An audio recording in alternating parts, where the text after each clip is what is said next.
मैं समझता हूं कि इससे बड़ा संविधान के साथ खिलवाड़ कुछ और नहीं हो सकता है। भारत के अंदर RTE act, right of children to free and compulsory education act 2010 में लागू हुआ। उसके बाद 2012 में इसमें अमेंडमेंट किया गया और ये कहा गया कि इससे मदरसे और वैदिक पाठशालाओं को इससे बाहर कर दिया गया है, उनका एक्सेप्शन है। फिर जब आरटीई में मदरसों को और वैदिक पाठशालाओं को बाहर कर दिया गया तो इस अमेंडमेंट को सुप्रीम कोर्ट में चैलेंज किया गया और 2014 में Brahmavati educational and cultural trust versus Union of India Supreme Court में जो दावे किए गए थे कि आरटीई एक्ट में जो अमेंडमेंट किया गया है उसकी कॉन्स्टिट्यूशनैलिटी को और संवैधानिकता को चैलेंज करके ये कहा गया था कि ये भारत के संविधान के बेसिक स्ट्रक्चर को वायलेट करता है, डैमेज करता है। लेकिन सुप्रीम कोर्ट की 5 जजों की बेंच ने आखिर में यह फैसला दिया कि आरटीई से मदरसों को और वैदिक पाठशालाओं को निकालना ये भारत के संविधान के बेसिक स्ट्रक्चर को वायलेट नहीं करता है और सुप्रीम कोर्ट ने ये कहते हुए उस एप्लीकेशन को डिसमिस कर दिया कि हम मदारिस को और गुरुकुल को आरटीई में नहीं शामिल कर सकते हैं, आप उसके लिए हमें बाध्य नहीं कर सकते हैं। उसके बाद ये तय हो गया कि आरटीई में मदारिस और गुरुकुल नहीं आते। उसके बाद एनसीपीसीआर वाले बीच में आए, उन्होंने मदारिस को नोटिस देने शुरू किए कि साहब आप मॉडर्न एजुकेशन के खिलाफ हैं, आप आधुनिक शिक्षा के खिलाफ हैं।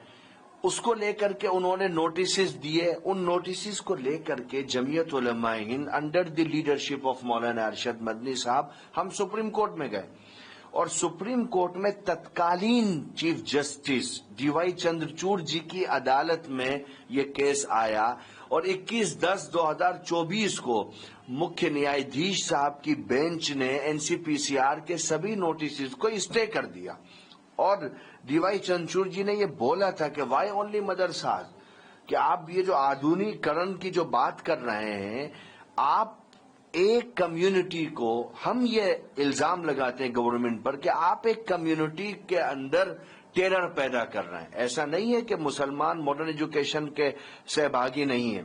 उसके बाद इस एनसीपीसीआर के जजमेंट के बाद 20/12/2024 को उत्तर प्रदेश सरकार ने एक डायरेक्शन जारी किया विशेष सचिव की तरफ से, जिसमें यह कहा गया कि चूंकि जमीयत उलमा हिंद और एनसीपीसीआर के बीच में मामला सुप्रीम कोर्ट में विचाराधीन है, इसलिए गैर मान्यता प्राप्त मदरसों के संबंध में जारी नोटिस पर तत्काल रोक लगा दी जाती है। मैंने ऊपर से पूरी श्रृंखला गिनाई। आरटीई बना, 12 में अमेंडमेंट हुआ, 14 में उसकी कॉन्स्टिट्यूशनैलिटी को जो चैलेंज किया गया था सुप्रीम कोर्ट ने कह दिया कि साहब आरटीई में मदरसे गुरुकुल नहीं आते हैं, 5 जजों की बेंच ने। उसके बाद 21/10/2024 को डीवाई चंद्रचूड़ जी की अदालत ने उसको स्टे कर दिया एनसीपीसीआर को। फिर 20/12/2024 को स्टेट गवर्नमेंट का नोटिफिकेशन है, एडवाइजरी है, डायरेक्शन है। उसके बाद भी अगर डिस्ट्रिक्ट मजिस्ट्रेट या अल्पसंख्यक कल्याण अधिकारी गैर मान्यता प्राप्त होने की बुनियाद पर मदरसों को बंद कर रहे हैं तो एक कंटेम्प्ट ऑफ कोर्ट नहीं है तो और क्या है? क्या सुप्रीम कोर्ट की अवमानना नहीं है? क्या राज्य सरकार के आदेश को पसे पुष्ट नहीं डाला जा रहा है? हमको तय करना है कि भाई हम क्या कर रहे हैं, हम कमिंग जनरेशन को क्या संदेश दे रहे हैं।